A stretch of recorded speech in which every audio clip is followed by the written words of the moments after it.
Hello everybody, it's Uhfgood, and this time,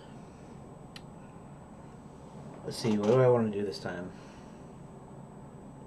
I know I should be a little bit more structured, but I am not. I'm very unstructured, and that's part of my problem. So, what I'm going to talk about this time is how I'm going to structure, how I'm going to do things. Now, okay, so for those who don't know, I am building a 2D point and click adventure game using nothing but Blender and an add-on called Armory3D, which is because the Blender game engine has been deprecated and is no longer in 2.8, Blender 2.8, so I had to look for something else. So almost everything that I can do in Blender, I am going to attempt to do in Blender. Um, so right now I need to, okay, so my goal is not to necessarily make money from the game, although if the game gets completed and if people like it, maybe it will make some money, maybe. But my goal is to, like a lot of people have already done, is to perhaps make my internet bill by doing these video logs, through Patreon or through ads or whatever. I can't do ads yet, even if even if conditions were favorable, I still wouldn't be able to do that yet. But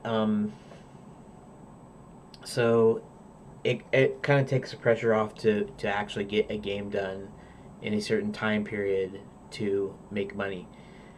So my plan is to hopefully make a little bit of something through this, and if I don't, that's great, that's fine, because I still, presuming that I finish it, which I may not, but presuming I finish it, I'll still have a game I can be proud of and maybe can make some money off of that. And even if I don't make money off of that, at least I have something I can be proud of. So um,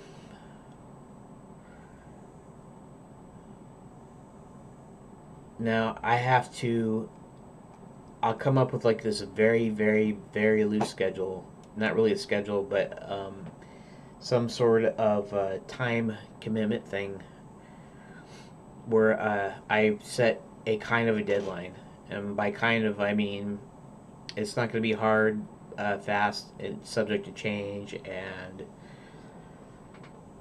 I haven't really done this before, so it's kind of new. It'd be just setting goals and stuff. So this is my adventure elements file. Let's not worry about all of that junk. Let's just work on some sort of a schedule here, right? So what I'm doing is I'm giving myself 5 years to complete this game, and even though that's a very long time, and it could be shorter, or it might not be shorter, but the point is to give me enough time to do everything that I need to get this thing working. However, 5 years, even though it's a lot of time, it's still not outrageously a lot of time. You know, 3 years will probably be the actual dev time of the actual game. That's what I'm assuming. And for me, right now, I started this mid-March. So, mid-March of 2019. So,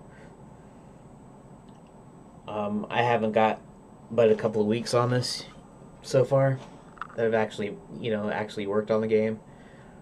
But I could look at it right. Uh, 3 years.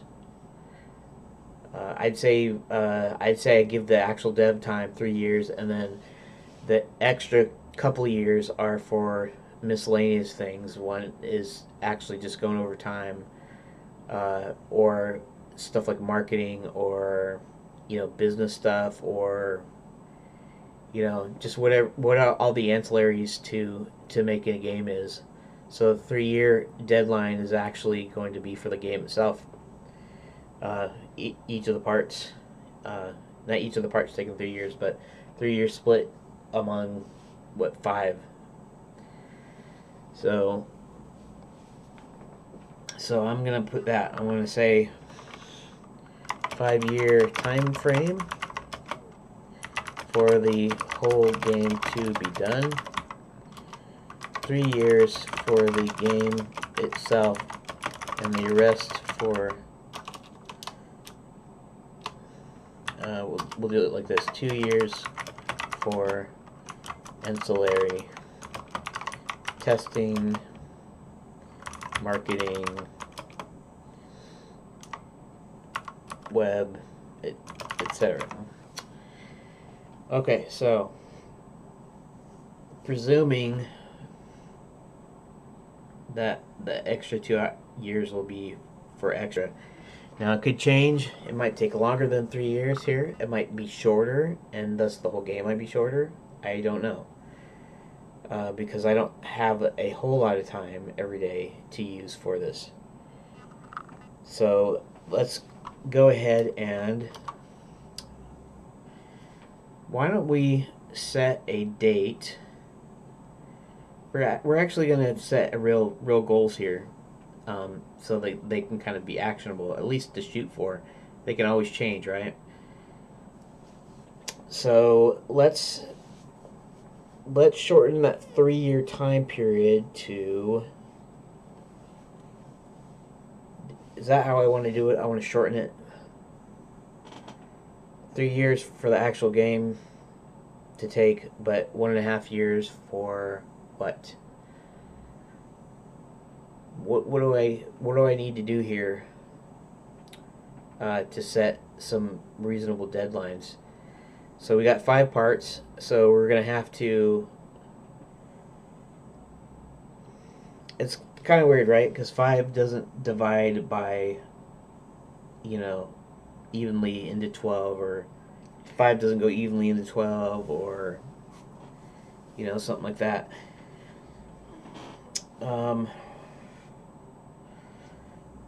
Let's see. Let's say we took a month for each. That's 5 months. That it's not going to take 5 months. It's going to take a lot longer than that. But for sake of argument, let's say it's 1 month apiece for each game, and that's 5 months out of the 3 years. Now, let's say we want to increase that to, let's say, how many? 3 years is what, 36? You can't divide 36 by 5 either. I mean, I could fudge some math. I could say 35 instead of 36. 35 months. That means 7 months per part. Of course, it's not going to be like each part isn't going to be the same amount of time, because usually you start a lot at the beginning. You're kind of setting stuff up, and it takes a long time, and then the actual game itself might not take that long. And in fact, each successive one is going to take less and less, because you're going to start out and you're going to make locations like the main. Okay, so the way Enchanted Lands is set up is it's set up kind of like in a kind of a clover formation. It's kind of, I'm kind of thinking of it like how Disneyland is built, where it has the 4 lands, and then it has Main Street and the hub in the center. But our castle is actually going to be in the clouds. So this is just, it's like a pie with a quarter of the pie going to each area. Becoming a fairy godmother, being a knight, fairy godmother, knight, wizard, and princess. And they're in the 4 dailies. And I did actually have an idea for, like a center. It would have a main strip, or maybe it's just the center of town that has like all the hotels and stuff. So some people want to go there and experience the fantasy aspect of it, but some people might just want to go and visit the hotel and have a magic spa treatment or something, or whatever. They want to relax at the pool, and they like being at the resorts. In fact, most of the resorts are actually going to be closed. I'll figure that out later. You'll have the main one called the Grand Enchanted Landian, and yes, it's named after those other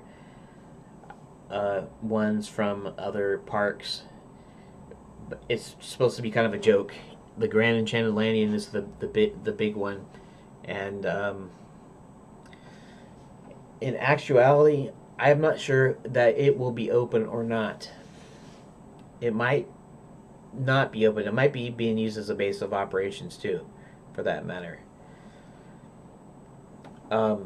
Because Count Roy, who's the vampire, he owns a hotel called the Bats and Belfry Hotel, and hardly anybody goes and stays over there because they're too scared of vampires and bats and all that stuff.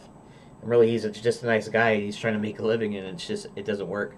But our guys will end up using his hotel as a base of operations. In fact, in the end, he'll be calling his whole family, which are tons of bats from everywhere, to help fight. The vampires will be fighting against the werewolves, and you know how that works out. Underworld and all that. I'm sure there'll be plenty of room for some humor in there, right? Some little jabs at Underworld and things of that nature. But so the hotel is the base of operations, and the Enchanted Landian. I don't know if I'll just make it just a thing that's there because it's supposed to be there in the resort, or if I'm gonna make that an actual, like, a puzzle. Maybe you have to get in there for some reason. Maybe Max uses as a base of operations. I would think that he's running things in the castle. He wouldn't be down there, but maybe this Puppet King is actually using that. And shoot, maybe the puppeteer is a different character, or maybe the puppeteer is an NPC. I don't know. I was thinking the multiple characters, like you could play them, and I was thinking that you don't normally play the NPCs, and that's what you're doing, but there still will be NPCs, actual NPCs. Anyways, I know we didn't get that much done this video, but we'll wait until next time, and maybe I'll start setting like dates and stuff. So we'll see then.